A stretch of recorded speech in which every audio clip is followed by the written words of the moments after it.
Bonjour mesdames et messieurs et mesdemoiselles. Aujourd'hui, donc samedi 18 janvier 2025, la Russie ne s'est pas contentée de donner une réponse proportionnelle à l'opération de M. Zelenski, je crois bien hier. Parce que Zelenski et ses instructeurs ont envoyé des missiles de longue portée américains attaquer MS-6 hier dans la région de Belgorod. Et donc aujourd'hui, 18 janvier 2025, la Russie a procédé à une réplique dans la ville de Kiev. Mais en dehors de cela, nous allons parler cette fois-ci de l'opération spéciale militaire qui se passe à l'est de l'Ukraine. Et c'est là où se passe le gros du travail. Et dans cette région à l'est de l'Ukraine, il faut quand même dire que deux grandes localités viennent encore de tomber dans la main des Russes, c'est-à-dire deux gros villages. Vous vous souvenez, il y a quelques jours, je vous parlais de Vremivka et de Petrovka. Et je vous ai parlé de ces deux localités parce que le site ukrainien qui travaille avec les militaires, donc qui cartographie régulièrement l'avancée des Russes, mais aussi le recul des soldats ukrainiens sur le terrain, qu'on appelle DeepStatMap. DeepStatMap s'était inquiété pour ces deux localités-là. Vous vous souvenez, c'est le même site qui a parlé des autres localités qui ont été perdues. C'est le même site qui a confirmé aussi la perte de Kourakov. Voilà, c'est le même site aussi qui conseille les gens à évacuer Pokros. Donc, les deux localités viennent de tomber dans les mains des hommes de M. Vlado. Et nous allons voir tout à l'heure avec ses contours. Mais avant de poursuivre le visionnage de l'émission, je vous prie également de partager la vidéo dans tous les groupes possibles et continuez à vous abonner à ma chaîne YouTube KanTJ Visionnaire de Vrai et activer la cloche de notification pour ne plus rater mes émissions. Mais aussi, je vous invite à vous abonner à ma page Facebook, le géopolitologue, je l'ai appelé. Pour ceux qui ont des comptes ou des pages Facebook, si vous êtes intéressé par nos émissions et par les informations, les décortiquages que nous faisons, et effectivement vous voulez nous suivre sur Facebook, vous écrivez dans votre barre de recherche le géopolitologue, vous verrez ma page, ça ne vous prendra que quelques secondes, puis vous continuez le visionnage de l'émission. Alors, cette information, je me base là parce que c'est le communiqué du ministère de la Défense russe qui a été repris par le média en ligne français qu'on appelle le journal Le Monde. Voilà. Donc, mais c'est un communiqué officiel du ministère de la Défense russe. Voilà. Mais ce qui me dérange dans la reprise des informations ou la reprise du communiqué du ministère de la Défense, quand le ministère de la Défense détaille, eux, ils ne prennent que ce qui les arrange. Ils ne prennent pas les détails, ce qui a été fait pour la libération des localités. Mais essayons de voir d'abord ce qu'ils disent ici. Ça, c'est très important et c'est là où vous allez découvrir davantage leur mauvaise foi. Voilà. Il dit, je cite, que l'armée russe revendique la prise de deux localités dans l'est de l'Ukraine. Deux villages dans l'est de l'Ukraine. Alors, la Russie a annoncé ce samedi 18 janvier 2025 avoir pris le contrôle de deux nouveaux villages dans l'est de l'Ukraine. Voilà, dernière avancée territoriale dans son offensive.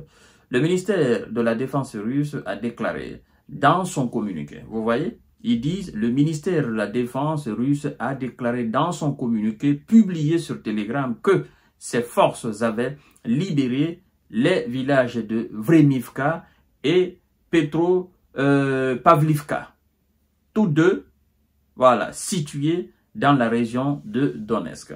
Fin de citation. Ouais, ils se sont limités juste là. C'est un, voilà, quand vous voyez ça, en fait, ils sont animés de mauvaise foi. Vous comprenez? Parce que, avant de parler de la libération de ces deux localités, il y a quand même des actions militaires qui ont été passées.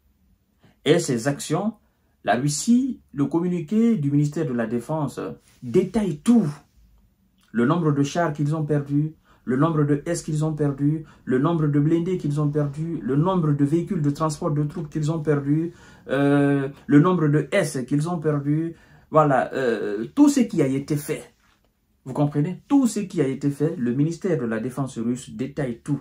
Mais puisque ces détails-là ne les intéresse, en fait, ne les arrange pas. Parce que vouloir donner ces détails, hein, ils pensent qu'ils sont en train de faire la promotion de la victoire de la Russie.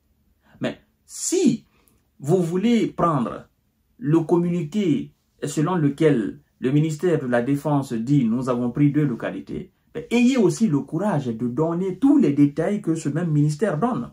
Ne vous limitez pas seulement à donner « oh non, ils ont pris 2 localités ». Mais non, qu'est-ce qui a été fait pour prendre ces 2 localités? Ce sont ces détails les gens ont besoin.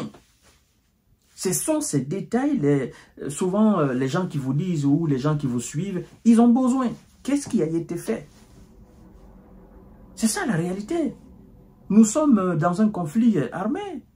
Donc, qu'est-ce qui a été fait?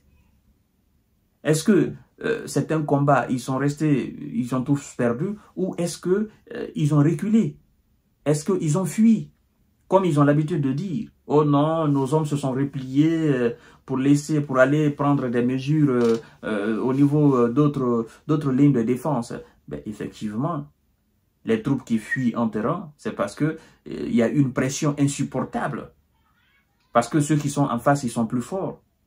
Donc, mesdames et messieurs et mesdemoiselles, sachez tout simplement que ce sont plusieurs centaines encore, plusieurs centaines de S de M. Zelensky. Ça peut aller chercher jusqu'à dans les 800 et 700 au niveau de ces 2 localités qui sont allés au repos définitif.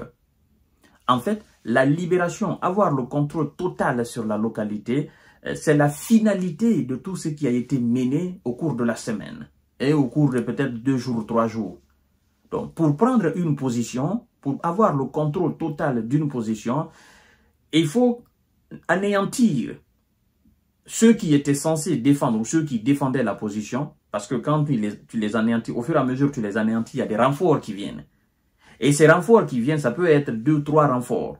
C'est au cours certainement du 4e renfort, l'état-major de M. Zelensky se rend compte qu'on ne peut pas s'obstiner à défendre, sinon on va perdre énormément. Donc voilà, il décide de ne plus envoyer.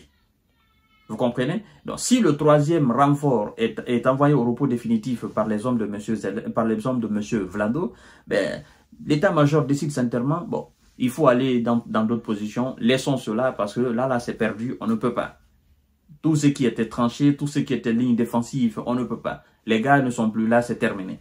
En fait, c'est ça qu'il faut expliquer. La Russie ne vient pas seulement tomber, non, non. Il y a des préalables, il y a des batailles qui sont menées. Et jusqu'à la libération totale du coin, puis faire effectivement l'annonce. Il y a des véhicules de transport de troupes qui ont été détruits. Évidemment, il y a des dépôts de munitions qui ont été détruits. Il y a des positions qui ont été prises.